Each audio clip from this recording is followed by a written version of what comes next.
अस्सलाम वालेकुम। आज की इस वीडियो में हम डिस्कस करेंगे एक रशियन नावल को the master and the margherita, जिसे लिखा है मिखाइल बुल्गाकोव ने। तो सबसे पहले हम राइटर को इंट्रोडक्शन देख लेते हैं। ये एक रशियन लिटरेचर है। रशियन लिटरेचर के अंदर ये नावल जो है पब्लिश किया गया। इसके अंदर राइटर्स को बहुत सारी डिफ़िकल्टीज़ को फेस करना पड़ा। तो बिना टाइम वेस्ट किए हम शुरू करते हैं। तो ये एक रशियन ड्रामा निगार, राइटर और मेडिकल डॉक्टर थे। कौन? Mikhail Bulgakov. Mikhail Bulgakov. तो इसमें रशियन के वर्ड्स को बहुत ज़्यादा यूज़ किया गया है, तो मे बी प्रोनाउंसिएशंस में मुझसे कुछ मिस्टेक्स हो जाएं, क्योंकि जो रशियन वर्ड्स हैं वो थोड़े डिफ़िकल्ट होते हैं बनिस्बत इंग्लिश के वर्ड्स के। तो इसलिए आपने जो है वो मैनेज कर लेना है। तो हम बात कर रहे थे राइटर की। तो राइटर जो है मिखाइल बुल्गाकोव, ये एक रशियन ड्रामा निगार, राइटर और मेडिकल डॉक्टर थे। 20वीं सेंचुरी के लास्ट यानी सेकंड पार्ट में उनका सबसे जो फेमस वर्क था, जो उनका मास्टरपीस माना जाता है, वो था द मास्टर एंड मार्गरिटा, जिसे हम आज डिस्कस करने जा रहे हैं। अब इसमें क्या होता है कि इसको कैसे उसने पब्लिश किया। वो एक टेक्निक है पोस्ट होमोसली। ये कैसी टेक्निक है? ये वो टेक्निक है जिसमें राइटर अपना ओरिजिनल नेम नहीं यूज़ करता, बल्कि अपना पेन नेम यूज़ करता है। जैसे कि विक्टोरियन एज में या उससे पहले जो है वो बहुत सी ख़वातीन ने अपना pen name as a man के तौर पर यूज़ किया। वो हमें लगा कि वो किसी मैन ने पब्लिश किया है, लेकिन वो वुमन ने पब्लिश किया होता। वो क्योंकि जो औरतों को ईज़िली अपने आज़ादी के साथ अपने वर्क पब्लिश करने की इजाज़त नहीं थी। तो ये वो टेक्निक है पोस्ट होमोसली।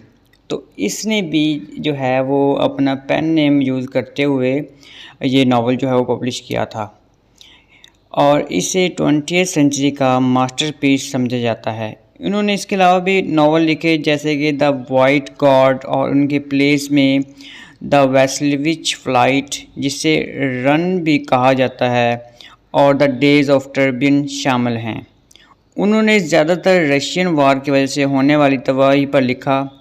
और ये अगर इनकी इंटेलेक्चुअल की बात करते हैं तो उनको कहाँ पे कैद किया गया था? सिविल वार के दौरान कैद किया गया था।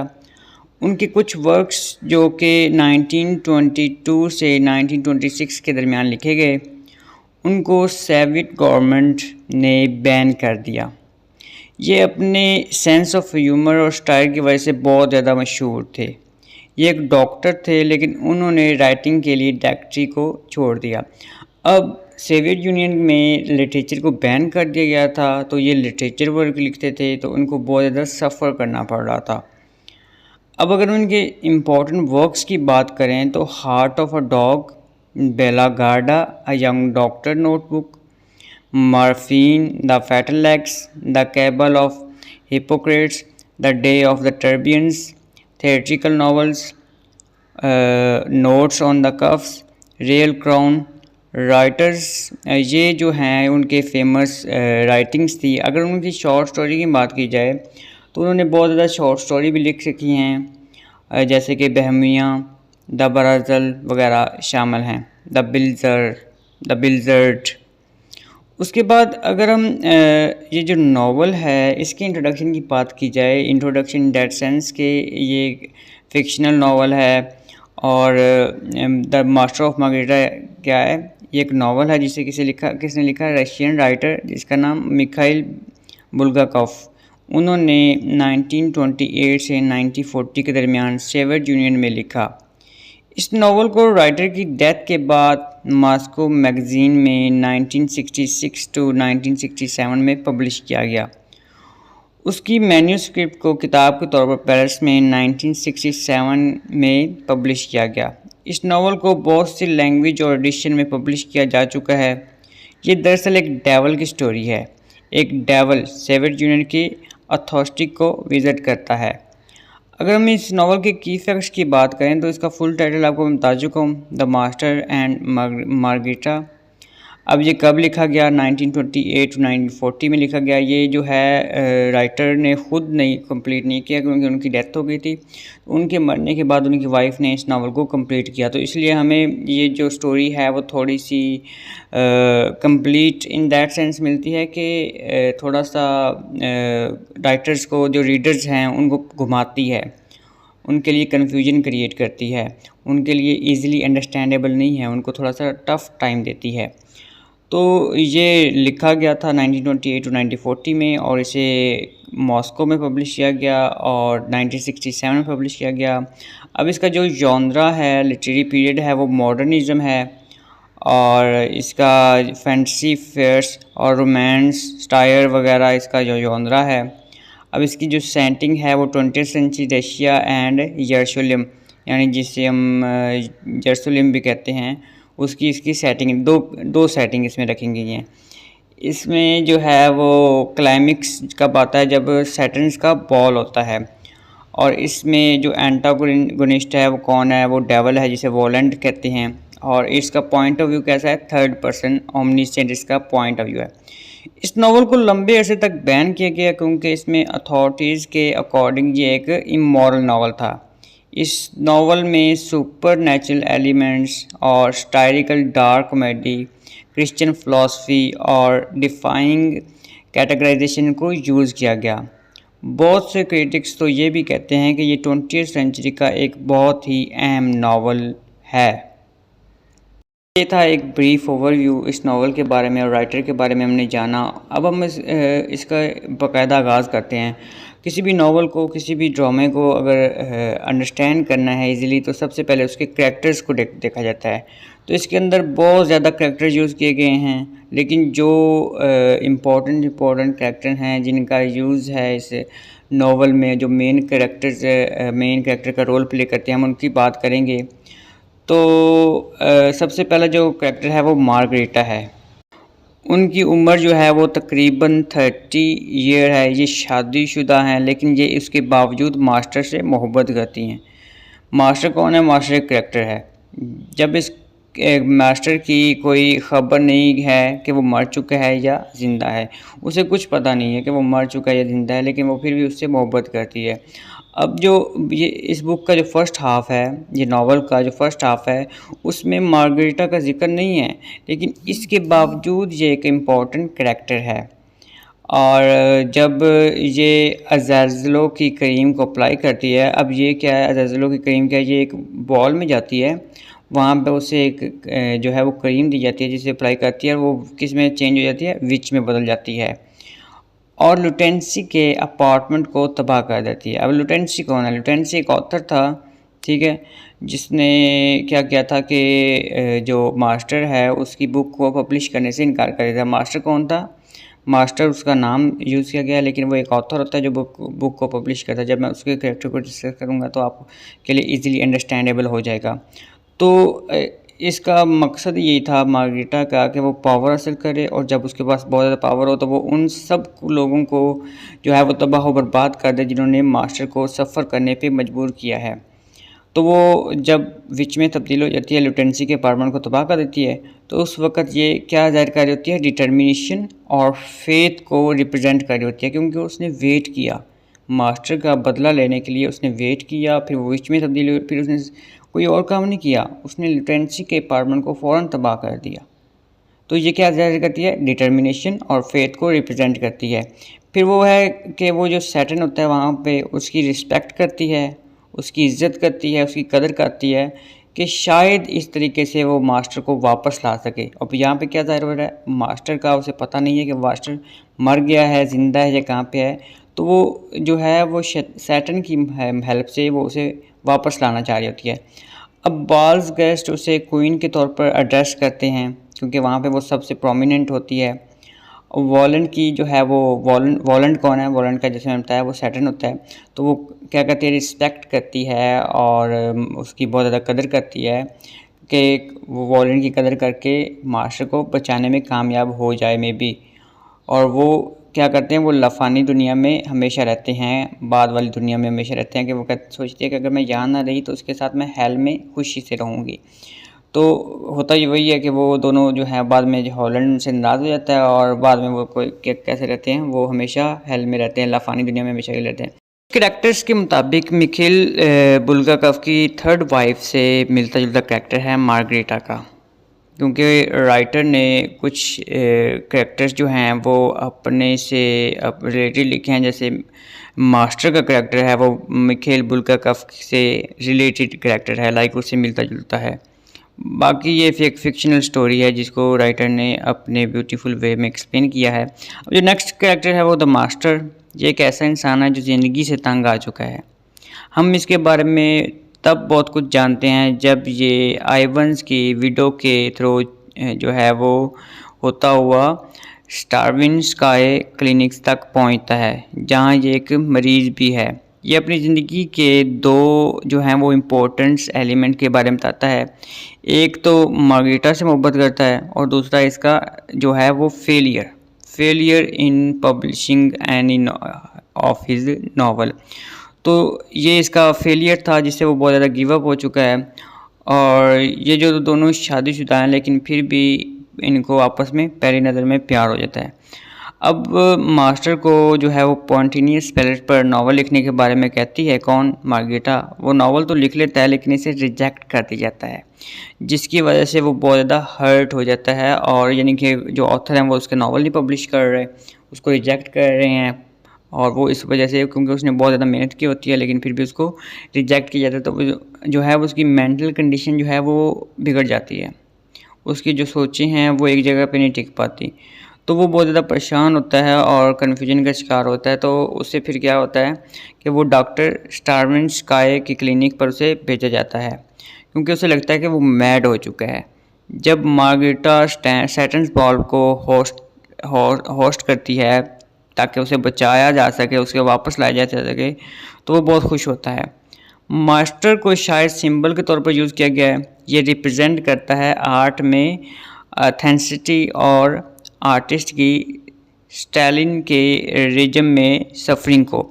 अब इसको इस तरह हम बेंगलोफ के करैक्टर से भी रिलेट कर सकते हैं। वो किस तरह, क्योंकि जो बेंगलोफ है, मिखेल बेंगलोफ, उसको भी काफ़ी ज़्यादा सफ़र करना पड़ा। उसके भी राइटिंग्स को रिजेक्ट कर दिया गया, उसको भी बैन कर दिया गया, उसको ये वाला नावल करने में कितना अर्सा लग गया, और रशिया के अंदर जो है लिटरेचर को बैन कर दिया गया। तो इस तरह जो है वो उसको अपनी उसने फिर ख़त लिखा कि इसको हाई अथॉरिटीज़ को कि मुझे एटलीस्ट मुल्क जो है वो छोड़ने की इजाज़त दी जाए ताकि मैं कहीं और जाके अपनी राइटिंग्स को पब्लिश करवा सकूं। तो इस तरह राइटर्स को भी इतना ज़्यादा सफ़र करना पड़ा जितना ये जो है वो मास्टर का करैक्टर सफ़र कर रहा है। तो मास्टर ने इस करैक्टर को अपने बेस पे, अपनी इंस्पायरेशन के बेस पे रिप्रेजेंट किया। उसके बाद जो नेक्स्ट कैरेक्टर है वो यशुआ हा नोज़ारी। ये रशियन में है तो इसलिए थोड़े सा प्रोनाउंसिएशन में मिस्टेक हो सकती है। तो ये भी इस नावल के वाइटल जो कैरेक्टर हैं उनमें से एक है, लेकिन इनको भी नावल में ज़्यादातर नहीं दिखाया गया। इस पर इल्ज़ाम यह है कि ये यरूशलेम का जो टेम्पल उसको तबाह करना चाहता है, लेकिन ये कहता है कि उसको गलत इंटरप्रेट किया जाता है, उसको गलत समझा जा रहा है, लेकिन इसमें ऐसी इसकी कोई अटेंशन नहीं थी। उसका ये बिलीव था कि सारे इंसान अच्छे होते हैं। युशरा ने मास्टर का नाम पढ़ लिया था और वो वॉलेंट के ऑर्डर देता है कि वो मास्टर को सुकून दे। युशरा दरअसल रिप्रेजेंट करता है हायर स्टार्टी, जो हायर अथॉरिटीज़ हैं, हायर सोसाइटी है, उसको रिप्रेजेंट कर रहा है। उसके बाद जो किसकी हायर सोसाइटी, सेवर्ट यूनियन की, ठीक है, ये रशिया की बात हो रही है। उसके बाद जो है वो मैथ्यू लेवी है, ये यशुआ की सफरिंग को कम करके उसको डिक्रीज़ करने की कोशिश करता है लेकिन नहीं कर पाता। जब यशुआ की डेथ होती है तो ये उसकी बॉडी को काट कर उसके साथ एक केव में छुप जाता है। ये दिखने में मैसी और क्रेज्ड है और उसकी वजह से यशुआ के जो है वो यशुआ को क्या होता है, अनकंफर्टेबल महसूस होता है। यशुआ को लेवी की जो है वो राइटिंग जो वो उसने लाइफ ऑफ टीचिंग के बारे में लिखी थी उस पर डिस्कशन होती है वो, और उस पर से वो परेशान होता है क्योंकि वो इनएक्यूरेट है। लेकिन इन सब के बावजूद लेवी को अवार्ड से नवाजा गया क्योंकि उसने यशुआ के मैसेंजर के तौर पर काम किया और क्या हुआ कि उससे डिवोशन की वजह बनी वो। उसके बाद जो नेक्स्ट कैरेक्टर है वो एवन है। एवन द होमलेस, उसे होमलेस कहा जाता है। एवन एक यंग और मिसगाइडेड शायर है और नावल के आगाज़ और अख्ताम जो है वो उसी से होता है, यानी कि जो मास्टर एंड मार्गरेटा हम नावल पढ़ रहे हैं उसके आगाज़ स्टार्टिंग में भी एवन का जिक्र आता है और एंडिंग में भी। तो नावल के आगाज़ में ये अपनी एक पोम के बारे में बर्लॉइस से डिस्कस कर रहा होता है, जो कि उसे बताता है कि पोम अच्छी नहीं है। अब बर्लॉइस जो है वो एवन को बताता है कि पोम अच्छी नहीं है। क्यों? क्योंकि वो कहता है कि तुमने जीसस के बारे में जिक्र किया है, उसको बहुत ज़्यादा हकीकी रियल बना दिया, हकीकी बना दिया है, हालांकि ऐसा नहीं है। तो जो है वॉलेंट आइवन को कंफ्यूज कर देता है कि जीसस रियल है। जब बर्लॉइस जो है वो वॉलेंट की प्रेडिक्शन के अकॉर्डिंग एक टाइम से डेथ हो जाती है। ठीक है, ये कैरेक्टर्स को मैं डिस्कस कर रहा हूँ, समरी के अंदर आएंगे तो आपको इसको और ज़्यादा अच्छी समझ आएगी। ठीक है, अब वॉलेंट वहाँ पे आता है। वो वॉलेंट कौन है? वॉलेंट जो है वो रिप्रेजेंट कर सैटर्न को, वो बताता है तुम्हारी डेथ हो जाएगी, तुम्हारा सर कट जाएगा, और फिर उसकी वाकई डेथ हो जाती है। तो अब जो बर्लॉइज होता है वो वहाँ पे होता है, वो सुनता है, वो जब बाकियों को बताता है तो बर्लॉइज को सब पागल समझते हैं और उसे भी डॉक्टर स्टेन्स स्काई के क्लिनिक पे पहुँचा दिया जाता है जहाँ पे मास्टर होता है। अब जो नेक्स्ट कैरेक्टर है वो बर्लॉइज, ये एक चेयरमैन और एडिटर है। ये एक मिडिल एजड आदमी है। इसको अपने एथिसन जो रेशनडिटी और लर्नर होने पर, यानी वो लर्निंग करता है चीज़ों को, तो उस चीज़ पे उसको बहुत फ़ख्र है। उसको शुरू में दिखाया गया जहाँ पर ये आइवन के क्रिटिसाइज़ करता है और इसने जीसस को अपनी पोम में एक रियल इंसान के तौर पर क्यों रिप्रेजेंट किया, इस चीज़ पे वो उसको क्रिटिसाइज़ करता है। और जब वो ये एक्सप्लेन कर रहा होता है कि उन्हें एक फॉरेनर ने आकर इंटरप्ट करता है, यानी वो वॉलेंट की बात कर रहा है कि वो आकर उन्हें इंटरप्ट करता है, जो कहता है कि मैं प्रोफेसर हूँ और जीसस रियल है। अब बर्लॉइज के अकॉर्डिंग वो प्रोफेसर एक मैडमैन था। जो दरअसल बर्लॉइज है वो सेवियट जो अथॉरिटीज़ हैं, जो ऑफिशियल पीपल हैं, उनको रिप्रेजेंट कर रहा होता है। वॉलेंट प्रेडिक्ट करता है कि बर्लॉइज की मौत हो जाएगी और कुछ मिनटों बाद उसकी मौत हो जाती है, और बाद में वॉलेंट बर्लॉइज के सर को एक जो है वो कैरिमोनियल कैप के तौर पर यूज़ करता है, जिसे वो खून पीता है। उसके बाद जो नेक्स्ट कैरेक्टर है वो कॉरवाइव, ये वॉलेंट का दायां यानी राइट हैंड है, जिसे हम राइट हैंड का पता ही है आपको क्या होता है। ठीक है, यानी कि जो मेन पर्सन होता है काम करने वाला, जिस पे इंसान को बहुत ज़्यादा बिलीव होता है। तो ये हमेशा जो है पिंसनीज एक जॉकीज़ कैप और चेकवर्ड कपड़े पहनता है। ये मस्कोविट्स को मैनिपुलेट करता है। ये गुस्से का बहुत ज़्यादा तेज़ है, लेकिन ख़ुद पे काबू पा लेता है। उसके बाद जो नेक्स्ट कैरेक्टर है वो बैचमेंट, ये एक बड़ी काले रंग की बिल्ली है और ये वो सब कर सकती है जो एक इंसान करता है, जैसे कि बात करना, अपने पैरों पे चलना। वॉलेंट के क्रू में ये सबसे ज़्यादा डेवलिश है। उसके बाद नेक्स्ट कैरेक्टर जो है वो अज़ाज़लो है। ये वॉलेंट के ग्रोह का एक लेज़ी मेंबर है, यानी कि जो है एक इम्पोर्टेंट किरदार तो है लेकिन थोड़ा सा लेज़ी है, और थोड़ा सा ये एक इम्पोर्टेंट कैरेक्टर है। ये एक छोटे कद का मोटा और बड़े कंधे वाला आदमी है। इसके बाल बहुत सुर्ख हैं और ये एक बाउलर टोपी पहनता है, यानी कैप पहनता है, और ये शॉट बहुत अच्छा करता है। वॉलेंट इसे हुक्म देता है कि वो जो है वो मार्गरेटा को मनाए कि वो उसे बॉल के लिए ज्वाइन करे। ठीक है, और ये शूट जो है वो बहुत अच्छा करता है। बाइबल में अज़ाज़ील से मुराद एक फॉलन एंजल है। उसके बाद नेक्स्ट कैरेक्टर जो है वो हेला है। ये भी वॉलेंट के ग्रुप से तल्लुक़ रखती है। ये एक वैम्पायर है, ये सबका ख्याल रखती है, जिसके वॉलेंट के जो है वो इंजर्ड नी पर मरहम लगाना और मार्गरेटा की कदर करना बॉल के लिए, लेकिन उसके नावल को फाइनल सीन में नहीं दिखाया गया, किसको? हेला को। उसके बाद जो नेक्स्ट कैरेक्टर है वो नताशा का है। ये मार्गरेटा के हाउसमेड है। मार्गरेटा के विच बनने के बाद ये भी अज़ाज़िल के करीम को इस्तेमाल करके विच बन जाती है। नावल के आखिर में ये जो है वो रिक्वेस्ट करती है कि उसे विच ही रहने दी जाए, जिसको पूरा किया जाता है। उसके बाद जो नेक्स्ट कैरेक्टर है वो ए बेडन, ये नावल में बहुत देर से दिखाया गया है। ये भी वॉलेंट के ग्रुप से है। ये डिस्ट्रक्शंस को रिप्रेजेंट करता है। इसको बाइबल में एंजल ऑफ द ओबेस कहा गया है। तो ये थे हमारे जो तमाम करैक्टर्स, जो मेन करैक्टर जिन्होंने आकर इस नावल में पार्टिसिपेट किया। यूँ तो इस नावल में बहुत से करैक्टर हैं, लेकिन ये मेन करैक्टर थे। अगर मैं सबको बताने लगूँ तो वीडियो बहुत लंबी हो जाएगी। तो ये जो करैक्टर हैं ये मेन करैक्टर हैं। अब हम बढ़ते हैं अपनी इस नावल की समरी की तरफ। तो करैक्टर्स को बताना इसलिए ज़रूरी था क्योंकि जैसे समरी में करैक्टर्स आएंगे तो आपके लिए अंडरस्टैंडेबल हो जाएगी चीज़ें। तो इस नावल को इस बेस पे इसको एज ए स्टाइल लिखा गया। ये एक फ़िक्शनल नावल है। इस नावल की जो हैं वो टू मेन सेटिंग्स हैं। पहले 1930 मॉस्को और दूसरी यरूशलेम। नावल के जो स्टार्टिंग में इस तरह दिखाया होता है कि दो राइटर्स हैं जिनका नाम एक इवन और दूसरा बोरलॉइस। अब इवन जो है वो उसने कोई पोम लिखी होती है जिसको वो बोरलॉइस के साथ डिस्कस कर रहे होते हैं। बोरलॉइस कहता है इवन को कि तुमने जीसस को बहुत रियल दिखाया हुआ है, इंसानों की तरह दिखाया हुआ है। वो कहता है कि जीसस नहीं होता, जीसस इज़ नॉट रियल। लेकिन वहाँ पे क्या होता है कि एक प्रोफेसर आता है, ठीक है, जो एक पर्सन आता है, वॉलेंट उसका नाम होता है, जो अपने आप को एक प्रोफेसर बताता है और इन्हें इंटरप्ट करता है और बताता है कि वो प्रोफेसर है और जीसस के बारे में बताता है कि जीसस होता है। इस तरह ना कहो कि जीसस नहीं होता, जीसस होता है। और बाद में उन लोगों को पता चलता है कि वो सैटिन है, ठीक है, वो एक शैतान है। और जब वो पोर्टिनियस पायलट ने क्रूसिफिकेशन को अप्रूव किया, हत्ता कि वो प्रोफेसर जो है वो बर्लेस को ये भी कहता है कि आज उसकी मौत हो जाएगी। अब पोर्टिनियस पायलट ने क्या किया कि क्रूसिफिकेशन को अप्रूव किया। वो क्या था कि ये जीसस के बारे में भी एक था कि जीसस रियल होते हैं।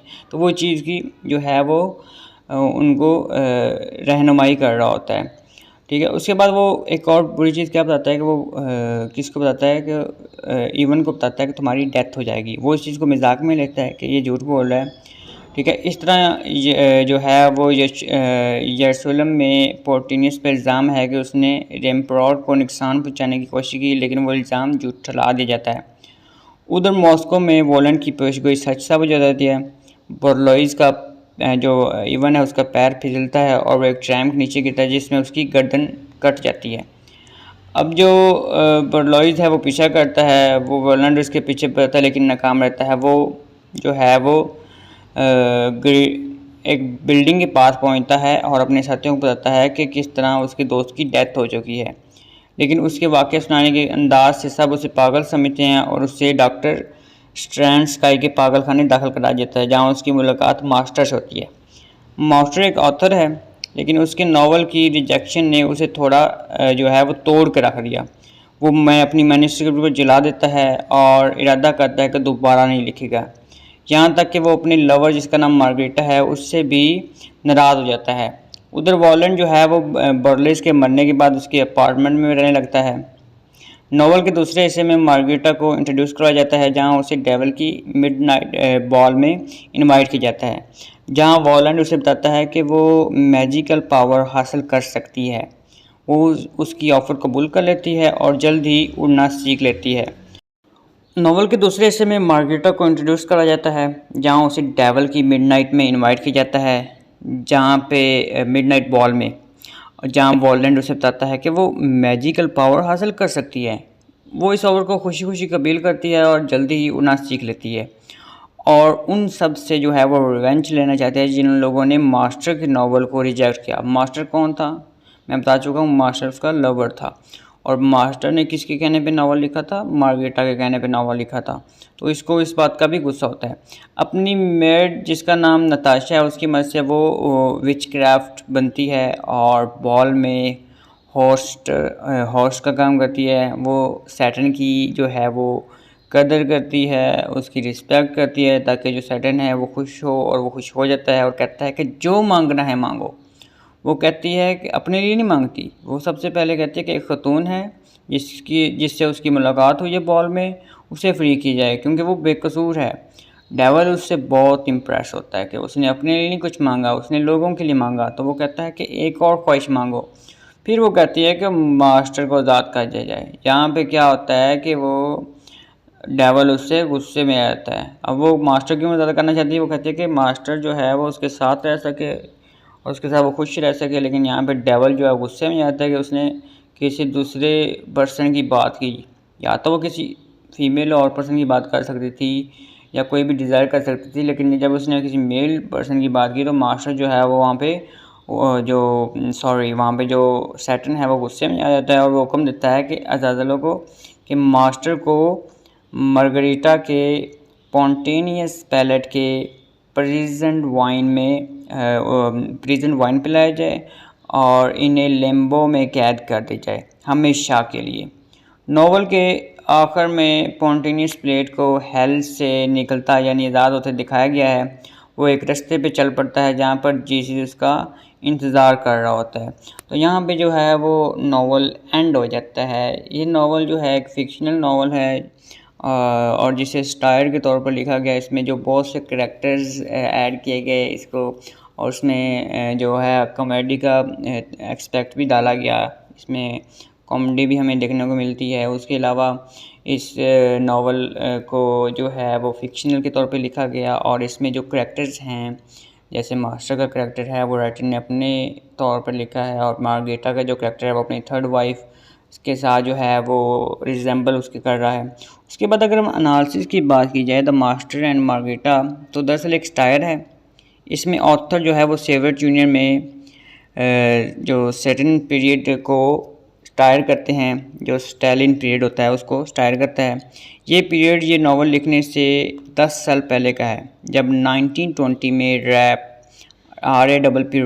जिसके ल्यूपर्ड अवरबक लीडर, इन्होंने लिटरेचर लिखने पर पाबंदी लगा दी थी।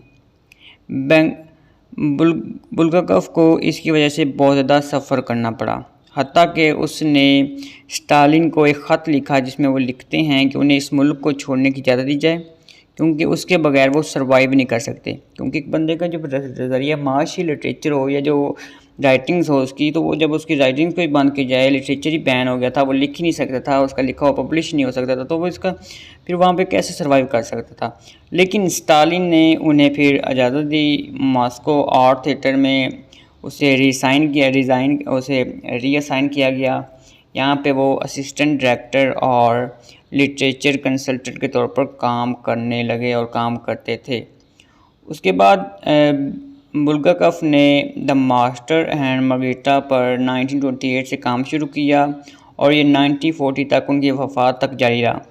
शदीद बीमारी की वजह से ये नावल मुकम्मल नहीं कर पाए, मगर उनकी वफ़ात के बाद उनकी बेवा येलिना शिलोवस्किया उन्होंने ये नावल मुकम्मल किया। ये नावल पहली बार 1966 में एक मैगज़ीन जिसका नाम मौज़लिया उसमें पब्लिश किया गया है। इस नावल को 20वीं सेंचुरी के मैजिकल रियलिज़म का एक मास्टरपीस माना जाता है। ये नावल हमें ये बताता है कि नाकामी का मतलब ये नहीं है कि आप गिव अप कर दें जैसे मास्टर ने किया।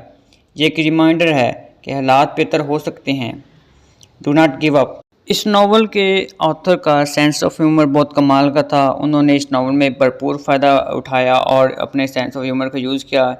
इस नावल में डेविल एक प्रोफेसर के रूप में अपने शैतानी दोस्तों के साथ मॉस्को के लिटरेरी एलीट को टारगेट करता है। उनकी जो मुलाकात बर्लाइज और एक यंग पोइट में जिसका नाम इवन था, उसके सरनेम का मतलब होमलेस है, उनसे हुई। ये एक पोम को डिस्कस कर रहे होते हैं। बर्लाइज नशे में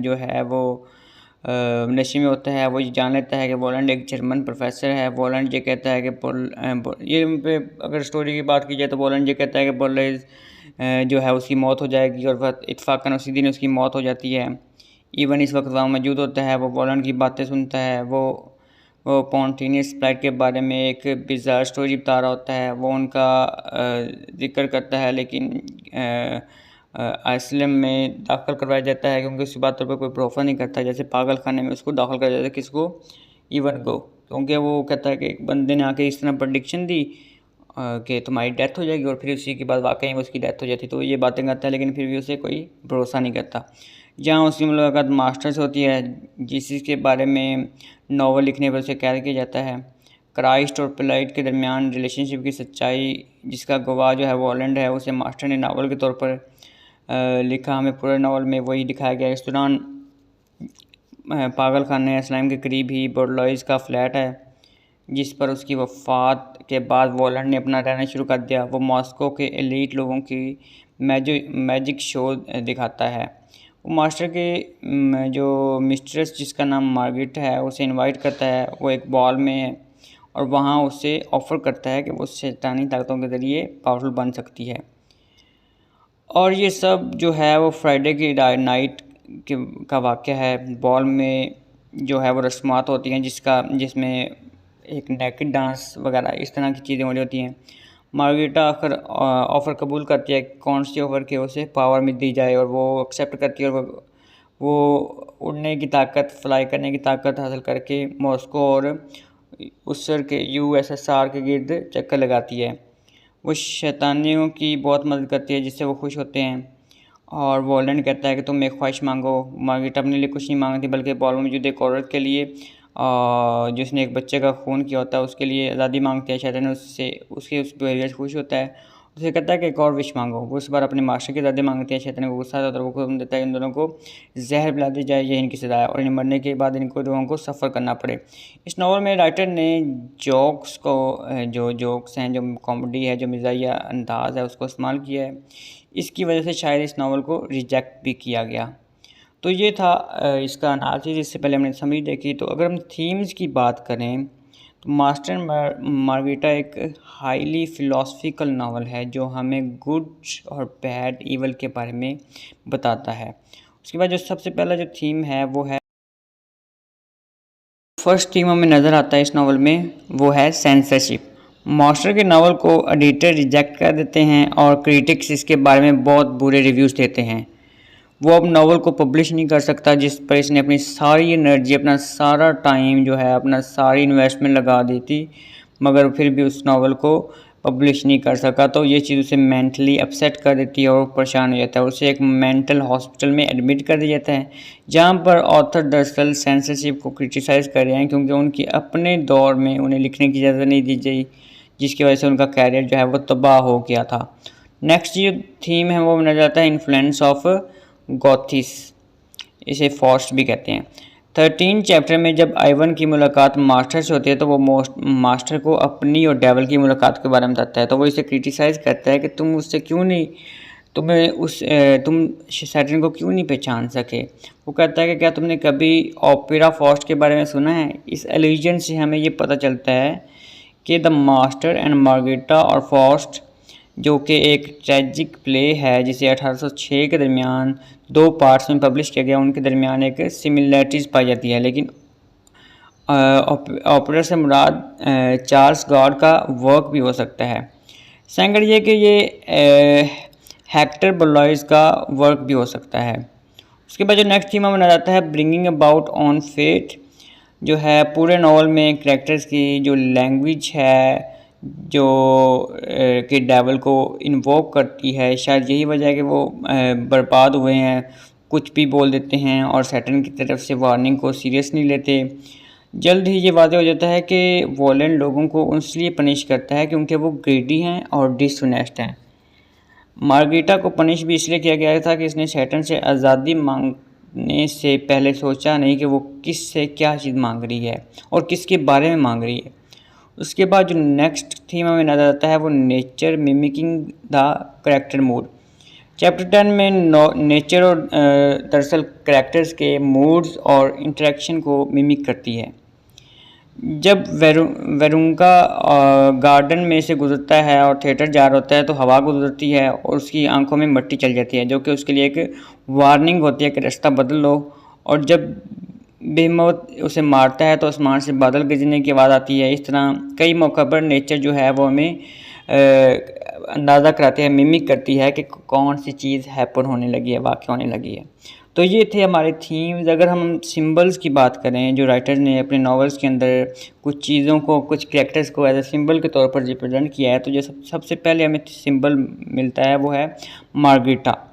मार्गरेटा को भी एक एज ए सिंबल के तौर पर बताया गया है। ये सिंबलाइज करती है किस चीज़ को, डिटर्मिनेशंस को, फेथ को, और उसका काम सैटर्न्स बॉल में होस्टनेस होता है, यानी वो होस्ट कर रही होती है उस बॉल को, और ये बहुत करेजेबल पर्सन है और बहुत डिटरमाइंड है। नेक्स्ट जो करेक्टर है, जो चीज़ हमें सिंबल नज़र आता है वो मास्टर का करेक्टर है।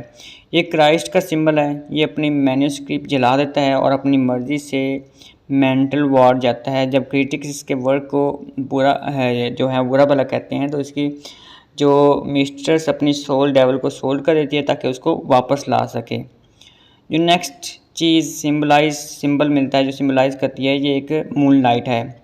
ये एक कॉम्प्लेक्स सिंबल है, इसके कई मानी हैं। ये अक्सर रिप्रेजेंट करता है किसको, मोमेंट ऑफ ट्रांजिशन को। जैसे कि बर्लाइज ने आखिरी बार मरने से पहले जिस ऑब्जेक्ट को देखा था वो मून है। उसके बाद ब्रीफकेस, ये बहुत से माइनर किरदार जो कि सेल्फिश और कॉवर्डिक हैं उसके सिंबल को रिप्रेजेंट करता है। हॉर्सेस नेक्स्ट सिंबल, मून की तरह हॉर्सेस को भी कई वेज में इंटरप्रेट किया जाता है। अब मार्गरीटा की सर्विस से खुश होकर वोलैंड उसे एक गोल्डन हॉर्स देता है, यानी कि अब वो खुद सैटर्न है और इसे उससे डरने की कोई ज़रूरत नहीं। नॉवल के आखिर में भी मास्टर और मार्गरीटा भी हॉर्स पर राइड करते दिखाई देते हैं। उन दोनों सूरतों में उसे फ्रीडम के तौर पर सिंबल के तौर पर इस्तेमाल किया जाता है, फ्रीडम के सिंबल के तौर पर इस्तेमाल किया गया है। पहले ईवल के मायनों में और दूसरा अर्थी सफरिंग से आज़ादी के मायनों में। यानी कि सफरिंग किस चीज़ से, फ्रीडम उसकी जो है, हम हॉर्स जो है वो फ्रीडम को ज़ाहिर करता है, फ्रीडम के सिंबल को। किस चीज़ की फ्रीडम, यानी ईवल से फ्रीडम और जो अर्थ की फ्रीडम है। क्योंकि वहाँ पे हमें दिखाया गया कि जब वो नॉवल एंड होता है तो वो दोनों जो हैं वो हेल से निकलकर बाहर आते हैं, वो राइड करते हैं टुवार्ड्स हेवन, जहाँ पे जीसस क्राइस्ट रास्ते में उनका वेट कर रहे होते हैं। तो यहाँ पे ये नावल ख़त्म हो जाता है। तो ये था आज का हमारा नावल जिसमें हमने द मास्टर एंड मार्गरीटा को डिस्कस किया, जिसे मिखाइल बल्गोफ ने लिखा और जिसमें हमने राइटर्स के इंट्रोडक्शंस, आपको overall brief summary, characters analysis, themes को हमने डिस्कस किया। ये एक रशियन नावल है। रशियन में जो है लिटरेचर को बहुत ज़्यादा सफ़र करना पड़ा और राइटर को हमारे को बहुत ज़्यादा सफ़र करना पड़ा। तो ये था आज का हमारा लेक्चर। उम्मीद करता हूँ आपको मेरा ये लेक्चर पसंद आया होगा। अगर पसंद आया है तो शेयर करना मत भूलिएगा। शुक्रिया, अल्लाह हाफिज़।